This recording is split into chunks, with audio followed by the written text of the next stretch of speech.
আসসালামু আলাইকুম। আপনাদের সবাইকে হাফ মিনিট রেসিপির পক্ষ থেকে শুভেচ্ছা অভিনন্দন। এই প্রখর গ্রীষ্মে ফলমূলের অনেক দাম বেড়ে গেছে। এই যে সকালে এই লিচু বিক্রি করেছে 250 টাকায়, আর এক হলচুঙ্গা মুন্সি বসে। আমি সবাইকে বলছি না, কিছু কিছু মুন্সি আছে। এই যে দেখেন, আমাদের কাছ থেকে 450 টাকা বলেছে, দর কষাকষি করে 400 টাকায় কিনে নিয়ে আসছি। মানুষ কী খাবে? তাও তো ফরমালিনে ভরপুর, যে কিছু আবার নষ্টও আছে, কিন্তু খেতে মোটামুটি ভালো মনে হয়, যে কারণ আমি খাইনি। এই যে শহীদেরা নাকি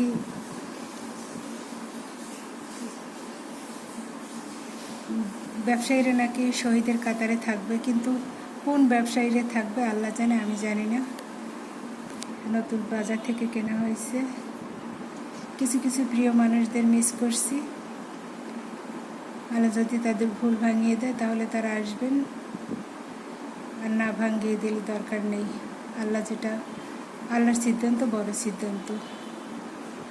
এই যে দেখুন,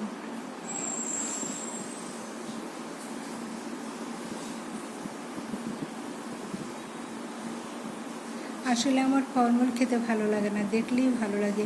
আম্মুর বাগানে এর চেয়েও সুন্দর লিচু হয়।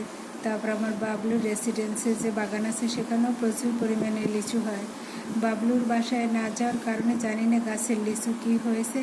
আর আম্মুর বাগানের যে লিচু ছিল তা চোরে সাবার করে দিয়েছে।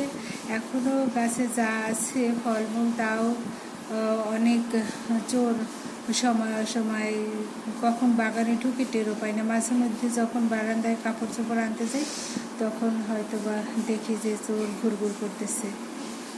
গতদিনে একটা চোর দেখেছি। কি আর করার, কাজ করবে না, কিন্তু মানুষ এটা নিয়ে খেতে খুব পছন্দ করে। জানি না এই লিচুতে কতটা ফরমালিন আছে। বাহিরের কোনো ফলমূল খেতে ভীষণ ভয় লাগে। ডাব কিনতে গিয়েছিলাম, কিন্তু কোনো ডাব পাইনি। কিছু ডাব ছিল, তা একদম বাসি। তারপর মনে করলাম যে না, আমার বাবলুর জন্য দেখি লিচু নিয়ে গেলে খাই কিনা। আমার বাবলুর যেহেতু শরীরটা ভালো নেই, যার ফলে আর সে খেতেও চায় না কোনো কিছু দেখে খাই কিনা। এই জন্য আমার বাবলু শোনার জন্য কিনে নিয়ে এসেছি। আর আসলে আমি সেভাবে বাজার টাজার করতে পারি না, মেমোই করে। দেবে, এটা কি ভালো হবে? সকালবেলা বিক্রি করছে, জানো? তুমি এটা খেয়ে দেখো, খেয়ে বলো যে কেমন। সকালে বিক্রি করছে 250 টাকায়, আর এর মধ্যে 450 টাকা দাম উঠে গেছে, কারণ গরম শুরু হয়েছে না, এই জন্য। আর এক মহিলা কিনছে, অবশ্যই তার সেগুলো না 400 টাকা দর কষাকষি করে।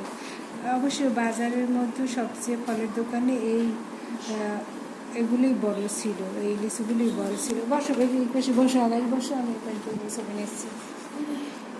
এই যে মেয়ের অবস্থা কাহিনী হয়ে গেছে। দেবী, তুমি রাগ করেছো সোনামণি?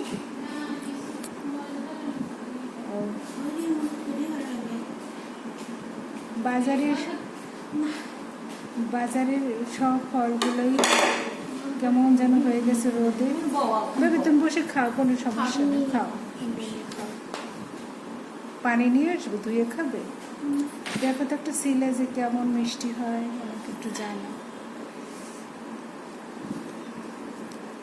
এইটাই বাজারে সবচেয়ে বড় লিচু ছিল, যার ফলে এটাই নিয়ে এসেছি। আরও ছোটো ছিল, সেটার দাম আবার কত বললো, 380 টাকা।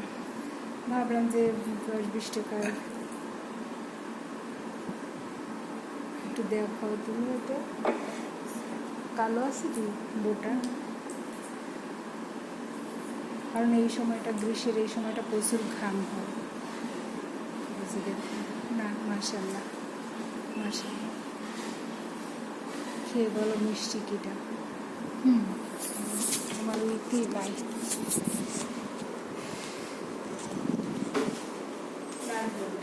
মিষ্টি লাইট জ্বালিয়ে দেবো।